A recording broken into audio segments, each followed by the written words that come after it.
Okay, so today we're going deep on SARMs. Yeah. And, I've been looking over the research that you sent me, Mm-hmm.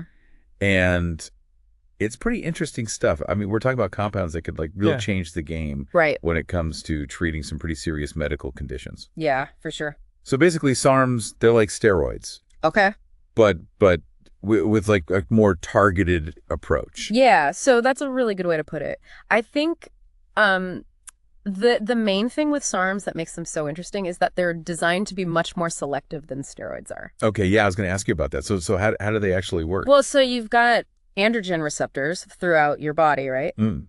And those are what steroids bind to cause all their effects. Mm-hmm. But with SARMs, what they're trying to do is design these molecules to only bind to very specific androgen receptors, primarily the ones that are in muscle and bone tissue. So it's like a key that only fits certain locks. Exactly. It's like, a master key will open any door, but SARMs, they're more like a key that only works on certain very specific doors. Oh, that's a really good analogy. I like that. Yeah. So, we've talked about SARMs being more targeted. Uh-huh. But why is that so important? Like, what kind of potential applications are we looking at here? Okay, so think about it. You've got a lot of conditions that cause muscle wasting. Mm-hmm. Things like muscular dystrophy. You've got osteoporosis, which weakens the bones. Right. Even in cancer patients, they often experience severe muscle loss during treatment. Yeah. So SARMs could potentially help with all of these by promoting muscle growth and bone strengthening. So we could be talking about a revolution in how we treat all kinds of diseases. Exactly. And not just treating diseases, but also potentially improving recovery from injuries. Oh, wow. Helping people regain strength and mobility much faster. That's incredible. But there's got to be a catch, right? I mean, this almost sounds too good to be true. Yeah. I mean, it's important to remember that all SARMs right now are still investigational. Oh, right. What exactly does that mean? Well, it means they're still being studied in clinical trials. So scientists are still gathering data on their effectiveness and safety in humans. So we're still in the early stages here. We are. And that's why, we need to be cautious, but at the same time, you can't help but get excited about the potential here.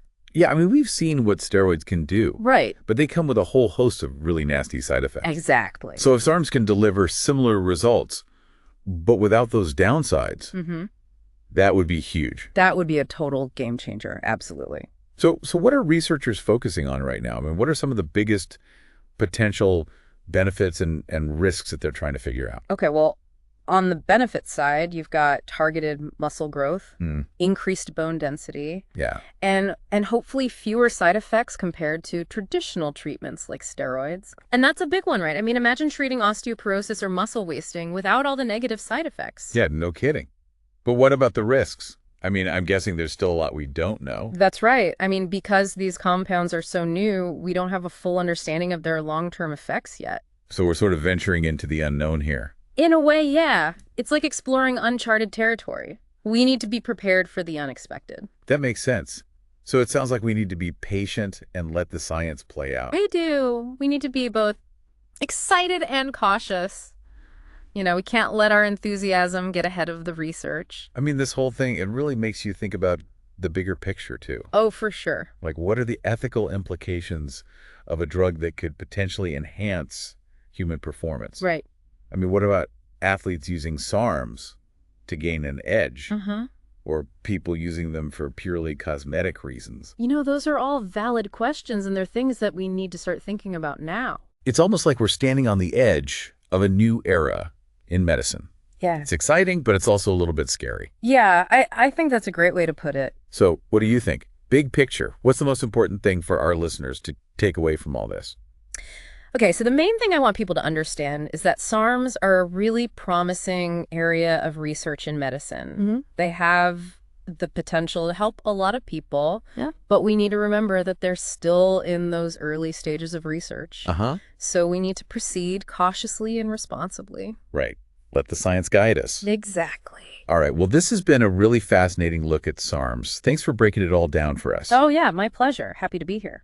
And for our listeners, if you're as intrigued by this topic as we are, be sure to check out the show notes. Yeah. We've got tons of resources there where you can learn even more about SARMs and their potential. So until next time, stay curious. Absolutely.